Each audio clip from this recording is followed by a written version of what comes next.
Hello दोस्तों, नमस्कार। स्वागत है एक बार फिर से आप सभी के अपने प्रिय चैनल पर। दोस्तों आपको बता दें जो अभी की सबसे बड़ी खबर आ रही है, जहां पर पुतिन ने कहा ड्रैगन ने तो दिखा दी अपनी औकात, अब पीएम मोदी आप पर ही है भरोसा। बताएंगे दोस्तों अभी की सबसे बड़ी खबर आपको। इतना ही नहीं दोस्तों, आपको बताएंगे भारत की विदेश नीति का कायल हुआ रशिया। विदेश मंत्री एस जयशंकर को बताया भारत का सच्चा देशभक्त। जी हाँ दोस्तों, बताएंगे पूरी खबर आपको। इसी बीच आपको बताएंगे जहां पर न्यू ब्रह्मोस को लेकर बड़ी खबर। वायुसेना ने सुखोई 30 MKI से दागी ब्रह्मोस मिसाइल, टारगेट हुआ तबाह। जी हाँ दोस्तों, बहुत बड़ी खबर, बहुत बड़ी कामयाबी DRDO को लेकर सामने आ रही है दोस्तों। और इसी बीच आपको बताएंगे जहां पर बीच युद्ध में रशिया का आखिरी अल्टीमेटम, कहा तत्काल हथियार डाले यूक्रेनी सैनिक, खतरनाक मोड़ पर लड़ाई। जी हाँ दोस्तों, और इसी बीच आपको बताएंगे जहां पर अब धार्मिक स्थलों पर लाउड स्पीकर को लेकर खुद योगी आदित्यनाथ जी ने दोस्तों बहुत बड़ा एक्शन लिया है। बताएंगे आपको पूरे उत्तर प्रदेश की ये खबर दोस्तों। और इसी बीच बताएंगे जहां पर SBI की तिजोरी से गायब हुए 11 करोड़ रुपए के सिक्के, बहुत बड़ी खबर दोस्तों। और आपको बताएंगे जहां किसान योजना के तहत बंद हुई ये बड़ी सुविधा, सभी लाभार्थियों पर पड़ेगा इसका बड़ा असर दोस्तों। तो हर तरह की जानकारी हम आपको भी बताने वाले हैं, तो आराम से बने रहिएगा वीडियो के अंत तक। और अभी खबरों में आगे बढ़ने से पहले हमेशा की तरह मानते हैं कि मोदी जी तो हर चीज संभव है। भारतीय सेना है तो अपना देश गर्व से जी रहा है दोस्तों, और आपको भी भारतीय होने पर शान है। और मानते हैं कि भारत देश नंबर 1 देश है। भारत की विदेश नीति क्या ही कहने, तो इस वीडियो को भी कर दीजिए लाइक, चैनल को कर दीजिए सब्सक्राइब, बेल आइकन दबाइए, साथ ही कमेंट बॉक्स में लिख दीजिएगा जय हिंद। जी हाँ दोस्तों, तो चलते हैं अभी पहली और सबसे बड़ी खबर की तरफ, जहां पर पुतिन ने कहा ड्रैगन ने तो दिखा दी अपनी औकात, अब पीएम मोदी आप पर ही है भरोसा। जी हाँ दोस्तों, रूस और यूक्रेन के बीच चल रहे जंग को रोकने के लिए पश्चिमी देश US और नाटो पूरी कोशिश कर रहे हैं। ये सारे मिलकर रूसी राष्ट्रपति व्लादिमीर पुतिन को पूरी तरह से तोड़ने की कोशिश कर रहे हैं, लेकिन इन्होंने जितना सोचा था उससे कहीं ज्यादा रूस को कम असर हुआ है। जी हाँ दोस्तों, तमाम कड़े प्रतिबंध लगाकर रूस को तोड़ने की कोशिश कर रहे US और नाटो के लिए अभी राह मुश्किल है, क्योंकि रूस इन सब के लिए पहले से ही तैयार बैठा है। यूक्रेन जंग को लेकर चीन को पहले से ही पता था और चीन ने पुतिन को मदद करने का वादा भी किया था, लेकिन जैसा कि चीन की फितरत रही है दोस्तों धोखा देने की, उसने रूस के साथ भी यही किया, जिसके बाद पुतिन अब भारत की ओर देख रहे हैं। जी हाँ दोस्तों, मीडिया में आ रही खबरों की माने तो एक रिपोर्ट में बताया गया है कि रशिया ने रूसी विज्ञान अकेडमी के साथ साझेदारी को आगे बढ़ाने से चीन के इनकार करने के बाद भारत से संपर्क किया है दोस्तों। आपको बता दें करीब 300 साल पुराने इस रूसी संस्थान को दुनिया के सबसे प्रमुख वैज्ञानिक संस्थानों में माना जाता है। जी हाँ दोस्तों, यानी कि रशिया ने अब भारत से कांटेक्ट किया है दोस्तों, चाइना के धोखा देने के बाद। ऐसे में आपको बता दें दोस्तों, बात यहीं पे खत्म नहीं होती। आखिर सच्चे देशभक्त हैं एस जयशंकर, भारत को जो चाहिए वो देंगे। रूसी विदेश मंत्री सर्गेई लावरोव ने भी दोस्तों दिल खोलकर की भारत की और भारत के विदेश मंत्री की जमकर तारीफ। आपको बता दें रूस के विदेश मंत्री सर्गेई लावरोव ने अपने भारतीय समकक्ष एस जयशंकर की दिल खोलकर तारीफ की। उन्होंने कहा है कि भारतीय विदेश मंत्री एस जयशंकर सच्चे देशभक्त हैं। उन्होंने ये भी कहा कि जयशंकर एक अनुभवी राजनयिक है। लावरोव ने भविष्य में भारत और रूस द्विपक्षीय संबंधों को और मजबूत होने का भरोसा जताया है। उन्होंने कहा है कि रूस पश्चिमी देशों पर कभी भी भरोसा नहीं कर सकता है। रशिया भारत जैसे देशों के साथ सहयोग बढ़ाने के लिए पूरी तौर से तैयार है। अमेरिका ने हाल के कुछ महीनों में रशिया के साथ संबंधों को कम करने के लिए भारत पर खूब दबाव बनाया और खूब दबाव बनाने की कोशिश भी की। हालांकि भारत ने हर बार विदेश नीति में किसी तीसरे देश के हस्तक्षेप को सिरे से खारिज कर दिया है। बहुत बड़ी खबर दोस्तों, और अब रशिया को ये साफ दिख गया है दोस्तों कि इस मुश्किल घड़ी में सिर्फ भारत ने ही उसका साथ दिया था, साथ दिया है और आगे भी साथ देगा। यानी कि दोस्तों अब भारत ने भी रशिया को विश्वास दिला दिया है कि जिसने बुरे समय में भारत की मदद की है, भारत उसका साथ कभी नहीं छोड़ता। जी हाँ दोस्तों, अगर आपको भी भारत की इस नीति सबसे अच्छी लगती है दोस्तों, तो इस वीडियो को ज्यादा से ज्यादा शेयर करिएगा व्हाट्सएप, फेसबुक, ट्विटर, जहां आपकी इच्छा हो। और दोस्तों एक लाइक जरूर कर दीजिएगा अपने इस भारत देश के लिए। अगली खबर की बात करें दोस्तों, जहां पर वायुसेना ने सुखोई 30 MKI से दागी ब्रह्मोस मिसाइल टारगेट हुआ तबाह। जी हां दोस्तों, भारतीय वायुसेना ने देश के पूर्वी तट पर सुखोई 30 MKI फाइटर जेट से भारतीय नौसेना के डिकमिशन्ड जहाज पर ब्रह्मोस मिसाइल से लाइव फायर किया। मिसाइल ने पूरी सटीकता के साथ टारगेट को ध्वस्त कर दिया। इस परीक्षण के दौरान भारतीय नौसेना ने वायुसेना का पूरा साथ दिया। करीब एक हफ्ते पहले ही ये खबर आई थी कि भारतीय वायुसेना के लिए ब्रह्मोस क्रूज मिसाइल का अपग्रेडेड वर्जन एयर वर्जन तैयार हो रहा है। इसकी रेंज 800 किलोमीटर होगी, यानी हमारे फाइटर जेट हवा में रहते हुए दुश्मन के ठिकानों को इतनी दूर से ही ध्वस्त कर सकते हैं। हो सकता है कि ये परीक्षण इसी संबंध में हो, लेकिन वायुसेना या सरकार की तरफ से इसको लेकर कोई बयान नहीं आया है। दोस्तों आपको बता दें कि ब्रह्मोस मिसाइल की सबसे बड़ी खासियत दोस्तों यही है कि दुश्मन की नजरों में नहीं आता है ये ब्रह्मोस मिसाइल। जी हाँ दोस्तों, और टोमहॉक मिसाइल से भी दुगनी है इसकी गति, और ऐसे में DRDO के लिए ये बहुत बड़ा मील का पत्थर दोस्तों साबित हो रहा है ये ब्रह्मोस मिसाइल। ऐसे में ब्रह्मोस के लिए एक लाइक जरूर कर दीजिएगा, और चैनल पर नए हैं दोस्तों तो बिना सब्सक्राइब किए और बिना बेल आइकन दबाए ना जाइएगा। दोस्तों अगली खबर की बात करें, जहां पर IMF ने की मोदी सरकार की खूब जमकर तारीफ। मुफलिसी के दौर में श्रीलंका के लिए कैसे मसीहा बना भारत। आपको बता दें, आर्थिक संकट में फंसते ही श्रीलंका को छोड़कर सबसे पहले चीन भागा, लेकिन दिल टूटने के बाद भी भारत ने अपने पड़ोसी देश श्रीलंका का साथ नहीं छोड़ा। जो श्रीलंका भारत के खिलाफ अनर्गल बयानबाजी कर रहा था, और जिस श्रीलंका की वजह से चीन हिंद महासागर में घुसने में कामयाब हो गया। विपरीत परिस्थिति में भारत ने उस श्रीलंका का साथ नहीं छोड़ा, और भारत ने श्रीलंका की जो मदद की है उसकी तारीफ आज IMF भी कर रहा है। जी हाँ दोस्तों, आपको बता दें अंतरराष्ट्रीय मुद्रा कोष यानी IMF की प्रबंध निदेशक क्रिस्टालिना जॉर्जीवा ने सोमवार को वित्त मंत्री निर्मला सीतारमण को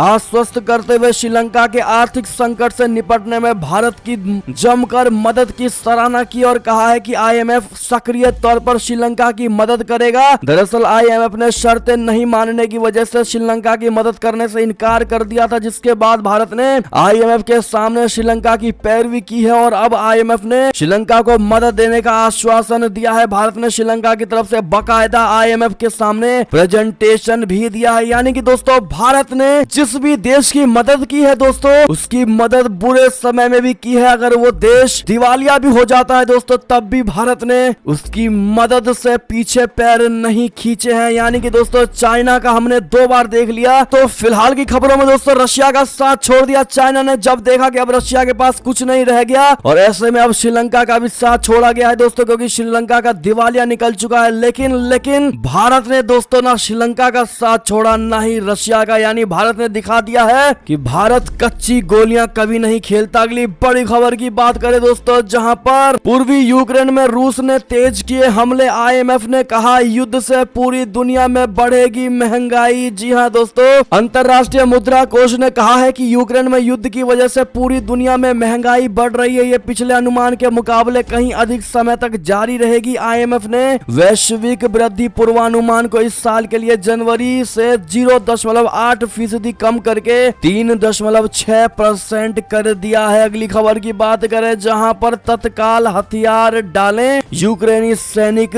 बीच युद्ध में रशिया का आखिरी अल्टीमेटम, खतरनाक मोड़ पर लड़ाई। जी हाँ दोस्तों, जिस बात की आशंका थी वही होते दिखाई दे रहा है। जी हाँ दोस्तों, और 55 दिनों से चले आ रहे युद्ध के बाद रशिया ने यूक्रेनी सैनिकों को फौरन हथियार डालने को कहा है। रूस ने अल्टीमेटम जारी करते हुए बंदरगाह शहर मारियुपोल में यूक्रेनी सैनिकों को बिना एक पल की देर किए हथियार रखने और अपने घर जाने के लिए कहा है। माना जा रहा है कि 55 दिनों की लड़ाई के बाद अब रूस परेशान हो गया है, और वो किसी बड़े स्तर की लड़ाई की प्लानिंग कर रहा है ताकि फौरन लड़ाई खत्म किया जा सके। यानी कि दोस्तों अब रशिया चाह रहा है लड़ाई जल्द से जल्द आर या पार की हो। जी हाँ दोस्तों, इसीलिए बार बार अब लगातार दोस्तों अल्टीमेटम रशिया द्वारा दिया जा रहा है। इस पर आपकी क्या प्रतिक्रिया होगी दोस्तों, राय जरूर दीजिएगा कमेंट में। अगली खबर की बात करें, जहां पर केम छो माजामा, जब PM मोदी के सामने WHO प्रमुख ने पूछा हाल चाल। जी हाँ दोस्तों, गुजरात के जामनगर में प्रधानमंत्री नरेंद्र मोदी जी ने WHO global centre for traditional medicine का उद्घाटन किया। उद्घाटन समारोह में WHO प्रमुख डॉक्टर टेड्रोस अधानोम घेब्रेयेसस भी मौजूद रहे। इस दौरान WHO प्रमुख ने संबोधन की शुरुआत गुजराती से की। सबसे पहले उन्होंने हाथ जोड़कर नमस्कार किया और फिर पूछा केम छो। इसके बाद जब लोगों ने इसका जवाब दिया तो उन्होंने भी माजा माँ बोला। जी हाँ दोस्तों, दरअसल प्रधानमंत्री नरेंद्र मोदी जी और WHO के महानिदेशक डॉक्टर टेड्रोस एडनॉम घेब्रेयेसस ने गुजरात के जामनगर में WHO global centre for traditional medicine की आधारशिला रखी है। इस दौरान WHO प्रमुख ने अपने गुजराती से सबका दिल जीत लिया। उनकी गुजराती सुनकर PM मोदी भी मुस्कुराने लगे और तालियां बजाने लगे। जी हाँ दोस्तों, ऐसे में आप लोगों से भी यही सवाल है दोस्तों, केम छो, कमेंट में जरूर बताना। अगली खबर की बात करें, जहां पर अंतरराष्ट्रीय दबाव के बावजूद भी रशिया को मेडिकल उपकरण बेचेगा अपना भारत, लोकल करेंसी में होगा व्यापार। बहुत बड़ी खबर दोस्तों, यूक्रेन पर हमले के चलते अंतरराष्ट्रीय प्रतिबंध झेल रहे रूस अब भारत से और मेडिकल सामानों की खरीद करना चाहता है। भारत में मेडिकल उपकरण बनाने वाली कंपनियों और रूसी कंपनियों के बीच 22 अप्रैल को वर्चुअल मीटिंग होगी, जिसमें मेडिकल सामानों की खरीद को लेकर बातचीत होगी। Association of Indian medical device industry के फोरम कोऑर्डिनेटर राजीव नाथ के मुताबिक दोनों देशों के ट्रेड ग्रुप मेडिकल उपकरण के आयात, निर्यात और एक्सचेंज मीडियम करेंसी को लेकर चर्चा करेंगे। जी हाँ दोस्तों, आपको बता दें, अमेरिका गाहे बगाहे चेतावनी देता रहा है कि रशिया की मदद करने वाले देशों का भारी कीमत चुकानी होगी, लेकिन भारत किसी भी अंतरराष्ट्रीय दबाव में आए बिना रूस से लगातार व्यापारिक समझौते किए जा रहा है। जी हाँ दोस्तों, और यही भारत की सबसे बड़ी खूबी है दोस्तों। इसमें भारत के इस एक्शन का, भारत के स्टेप्स का अगर आप भी समर्थन करते तो हमारा समर्थन है। भारत को जनहित में सारे कार्य होने चाहिए। मानते हैं कि नहीं दोस्तों, बताइएगा जरूर। अगली खबर की बात करें, जहां पर ब्रिटेन से बड़ी खबर, जांच को लेकर जॉनसन की भारत यात्रा के दौरान ब्रिटेन की संसद में होगा मतदान, बड़ा क्लियर कर दिया गया है दोस्तों। ब्रिटेन के प्रधानमंत्री बोरिस जॉनसन इस सप्ताह संसद में एक अहम वोट का सामना करने वाले हैं। इस मतदान के जरिए ये तय किया जाएगा कि क्या संसद में उनके पार्टी गेट बयानों को लेकर जांच की जानी चाहिए। मंगलवार को इसकी पुष्टि हुई। ये वोटिंग गुरुवार को होगी, जब जॉनसन संयोग से अपने 2 दिवसीय भारत यात्रा पर होंगे। मतदान के दिन वो गुजरात के अहमदाबाद में कुछ कार्यक्रमों में शिरकत करने वाले हैं। अगली खबर की बात करें, जहां पर श्रीलंका में प्रदर्शनकारियों पर पुलिस ने की फायरिंग, 1 की मौत, 10 हुए जख्मी। जी हाँ दोस्तों, श्रीलंका में देश की बदहाली के खिलाफ विरोध तेज होता जा रहा है। विरोध को दबाने के लिए मंगलवार को पुलिस ने बल का प्रयोग किया। इस दौरान पुलिस ने गोली भी चलाई, जिसमें 1 प्रदर्शनकारी की मौत हो गई तो वहीं 10 लोग जख्मी हो गए हैं। घायलों का इलाज के लिए अस्पताल में भर्ती कराया गया है। मालूम हो कि श्रीलंका के राष्ट्रपति गोटाबाया राजपक्षे ने यह स्वीकार कर लिया है कि उनके गलत फैसलों की वजह से ही देश इतने विकट आर्थिक संकट का सामना कर रहा है। उन्होंने सब कुछ ठीक करने का भरोसा भी दिलाया है। जी हाँ दोस्तों, अगली खबर की बात करें, जहां अमेरिका से बड़ी खबर, भारतीय मूल की शांति सेठी को नियुक्त किया गया उपराष्ट्रपति कमला हैरिस का कार्यकारी सचिव और रक्षा सलाहकार। जी हाँ दोस्तों, अमेरिका की भारतीय मूल की पूर्व नौसैन्य अधिकारी शांति सेठी को उपराष्ट्रपति कमला हैरिस का कार्यकारी सचिव और रक्षा सलाहकार नियुक्त किया गया है। पॉलिटिको ने उपराष्ट्रपति के वरिष्ठ सलाहकार हेरबेई जिन्सकैंडी के हवाले से खबर दी है कि शांति सेठी को हाल में हैरिस के कार्यालय में नियुक्त किया गया है। वो एक प्रमुख अमेरिकी नौसेना लड़ाकू पोत की पहली भारतीय अमेरिकी कमांडर रह चुकी है। ऐसे में दोस्तों, इनको कांग्रेचुलेशन जरूर कह दीजिएगा शांति सेठी जी को। अगली खबर की ओर बढ़े, जहां पर अमेरिका में धूमधाम से मनेगा भारत का 75वां स्वतंत्रता दिवस। न्यूयॉर्क में होगा इंडिया 875 कार्यक्रम का आयोजन। जी हाँ दोस्तों, भारत की स्वतंत्रता के 75 वर्ष पूरे होने के उपलक्ष्य में अमेरिका में भारत का महावाणिज्य दूतावास, न्यूयॉर्क के सांस्कृतिक संगठन और बच्चों के एक संग्रहालय के सहयोग से एक सप्ताह लंबे इंडिया 875 कार्यक्रम का आयोजन करेगा। इसमें भारतीय इतिहास, संस्कृति और उपलब्धियों को ध्यान में रखते हुए पारंपरिक चित्रकला, संगीत और कथावाचक सहित विभिन्न कार्यक्रमों को आयोजन किया जाएगा। द कल्चरल ट्री ने एक बयान में इस बात की बड़ी जानकारी दी है। जी हाँ दोस्तों, ऐसे में आप लोग भी एडवांस में अमेरिका को इस शो के लिए दोस्तों थैंक यू जरूर कह दीजिएगा और हैप्पी इंडिपेंडेंस डे कहना मत भूलिएगा, क्योंकि 15 अगस्त से पहले ये 75वां ही स्वतंत्रता दिवस है। जी हाँ दोस्तों, अगली खबर की बात करें, जहाँ पर सत्ता से बेदखल होने के बाद भी मुश्किलों से घिरे इमरान खान गिफ्ट की चोरी के बाद अब लगा 31 करोड़ की हेरा फेरी का आरोप। बता दें, पाकिस्तान के पूर्व प्रधानमंत्री इमरान खान को इसी महीना अविश्वास प्रस्ताव के जरिए सत्ता से बेदखल किया गया था, जिसके बाद से उन पर एक के बाद एक गंभीर आरोप लग रहे हैं। देश की सत्ताधारी पार्टी PMLN में इमरान खान पर वित्तीय अनियमितता के साथ साथ उन पर घरेलू और विदेशी फंड के 31 करोड़ पाकिस्तानी रुपए की चोरी का भी आरोप लगाया है। दोस्तों, समाचार एजेंसी ANI ने पाकिस्तान की स्थानीय मीडिया रिपोर्ट्स के हवाले से बताया है कि पाकिस्तान का चुनाव आयोग मंगलवार से रोजाना मामले की सुनवाई कर रहा है। जी हाँ दोस्तों, अगली खबर की बात करें, जहाँ रूसी नौसेना को लगा बड़ा झटका, सबसे बड़े लैंडिंग शिप के कमांडर को यूक्रेन ने मार गिराया। जी हाँ दोस्तों, यूक्रेन और रशिया की जंग जो है वो रुकने का नाम नहीं ले रही है दोस्तों, और बढ़ती ही जा रही है। इस युद्ध में रूसी सैनिकों ने यूक्रेन के कई शहरों में भयंकर तबाही मचाई है। कई बस्तियां तो सुनसान तक हो गई हैं और कई इमारतें खंडर में तब्दील हो चुकी है। लेकिन यूक्रेन भी है कि हार नहीं मान रहा है। यूक्रेन की सेना भी लगातार रिप्लाई दे रही है। मसलन यूक्रेन ने 4 दिन के अंदर रूसी नौसेना को दूसरा सबसे बहुत बड़ा झटका दिया है। अब जो बड़ी खबर आ रही है, जहाँ यूक्रेन ने रूस के तीसरे रैंक के कप्तान और रूसी नौसेना के लैंडिंग शिप सीजर कुनिकोव के कमांडर अलेक्जेंडर चिरवा को मार गिराया है। दोस्तों, अगली खबर की बात करें, जहां पर बाजवा के लिए भस्मासुर बना तालिबान, सीमा युद्ध की ओर बढ़ रहे पाकिस्तान अफगानिस्तान। जी हाँ दोस्तों, अफगानिस्तान में अशरफ गनी की जगह पर दोबारा तालिबान राज लाने के लिए पूरी ताकत लगाने वाले पाकिस्तानी सेना और खुफिया एजेंसी ISI के लिए ये आतंकी भस्मासुर बन गए हैं। तालिबान का संरक्षण पाए तहरीके तालिबान पाकिस्तान के आतंकी पाकिस्तानी सेना के जवानों की लगातार हत्या कर रहे हैं। TTP के आतंकी पाकिस्तानी सैनिकों पर हमले करके अफगानिस्तान भाग जा रहे थे।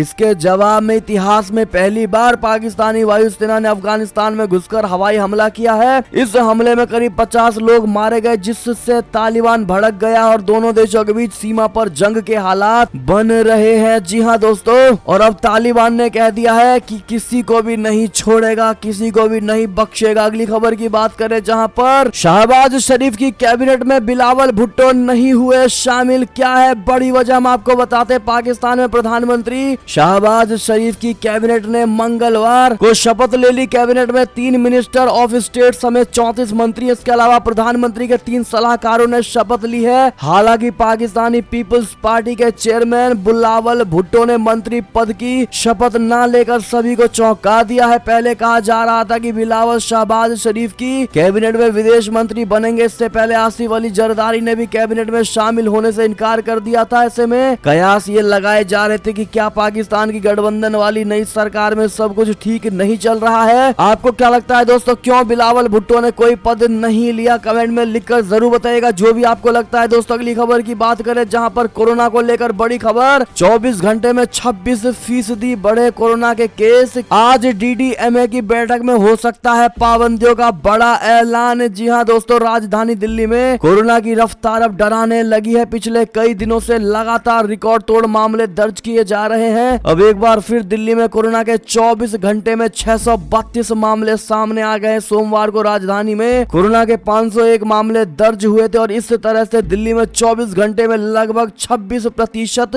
इजाफा कोरोना केस में दर्ज किया गया है। जी हाँ दोस्तों, बहुत बड़ी खबर, बहुत बड़ी जानकारी। और इसी को देखते हुए दोस्तों आपको बता दें, दिल्ली में मास्क पहनना फिर से अनिवार्य कर दिया गया है और स्कूलों को फिर से किया जा सकता है बंद। जी हाँ दोस्तों, अगली खबर की ओर चले, जहां यूपी में धार्मिक स्थलों पर लाउडस्पीकर लगाने को लेकर आदेश जारी। बता दें आखिर CM योगी ने क्या क्या पाबंदियां लगाई है। दरअसल देश में लाउडस्पीकर को लेकर तमाम तरह की बयानबाजी हो रही है। यूपी में भी इसका असर देखने को मिल रहा है। दोस्तों, इसी क्रम में सूबे के CM योगी आदित्यनाथ ने सोमवार को पुलिस अधिकारियों के साथ एक अहम बैठक की थी। इस बैठक में उन्होंने 2 टूक कहा कि धार्मिक आजादी सबको है, लेकिन माइक की आवाज परिसर के बाहर नहीं जानी चाहिए। योगी ने यह भी कहा है कि नए स्थलों पर माइक लगाने की अनुमति अनुमति नहीं दी जाएगी। योगी जी ने कहा कि धार्मिक विचारधारा के अनुसार सभी को अपनी उपासना पद्धति को मानने की स्वतंत्रता है। लाउड स्पीकर का इस्तेमाल किया जा सकता है, लेकिन यह सुनिश्चित हो कि आवाज परिसर से बाहर ना जाए, अन्य लोगों को कोई असुविधा नहीं होनी चाहिए। लाउड स्पीकर विवाद के चलते यूपी की कानून व्यवस्था ना बिगड़ पाए, इसको लेकर सीएम योगी जी ने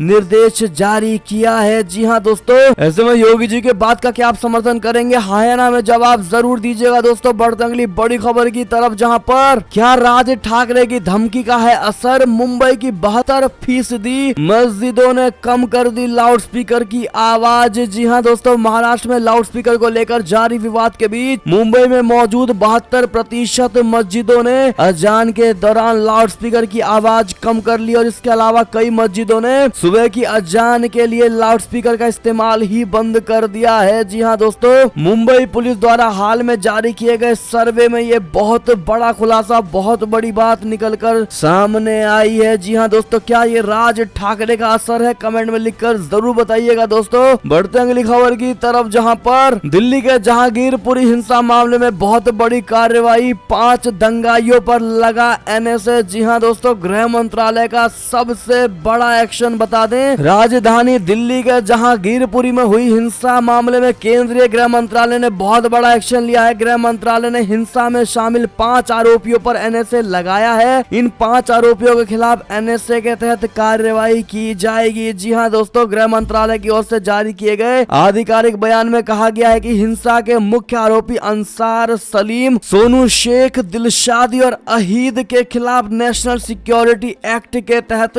कार्रवाई की जाएगी। जी हाँ दोस्तों, अगली खबर की बात करें, जहां एसबीआई बैंक से बड़ी खबर, एसबीआई की तिजोरी से गायब हुए 11 करोड़ रुपए के सिक्के, सीबीआई करेगी इसकी जांच। जी हाँ दोस्तों, बैंक में आपके पैसे और जेवर सुरक्षित रखे होते हैं, लेकिन इस बार स्थिति उल्टी हो गई है। देश के सबसे बड़े सार्वजनिक क्षेत्र के बैंक एसबीआई के ब्रांच से पैसे चोरी हो गए। दरअसल राजस्थान के मेहंदीपुर बालाजी स्थित एसबीआई ब्रांच की तिजोरी से पिछले दिनों 11 करोड़ रुपए के सिक्के गायब हो गए हैं। सीबीआई इस मामले की जांच में जुटी है। इस मामले में अधिकारियों ने सोमवार को जानकारी दी। जी हाँ दोस्तों, अगली खबर की बात करें, जहां किसान योजना के तहत बंद हुई ये सबसे बड़ी सुविधा सभी लाभार्थियों पर पड़ेगा इसका बड़ा असर। जी हाँ दोस्तों, अगर आप भी पीएम किसान योजना के लाभार्थी हैं तो ये खबर आपके लिए बहुत जरूरी है दोस्तों। पीएम किसान योजना के तहत अब किसानों को 11वीं किस्त का इंतजार है और अब तक किसानों के खाते में इस योजना की 10वीं किस्त तक पहुंच चुकी है। लेकिन आपको बता दें कि पीएम किसान पोर्टल पर दी गई जानकारी के अनुसार इस योजना के तहत एक बहुत बड़ी सुविधा को बंद कर दिया गया है। गौरतलब है कि पीएम किसान योजना 2021 के तहत सरकार ने एक बदलाव किया था। अब किसान योजना के लाभार्थियों को केवाईसी करवाना अनिवार्य कर दिया गया है। हालांकि इससे पहले पोर्टल पर ई केवाईसी की सुविधा दी जा रही थी, जिसे अब बंद कर दिया गया है दोस्तों। और अब वेबसाइट पर दी गई जानकारी के अनुसार अब लाभार्थी किसानों को अपने नजदीकी सीएससी यानी सेवा केंद्र पर जाकर बायोमेट्रिक आधारित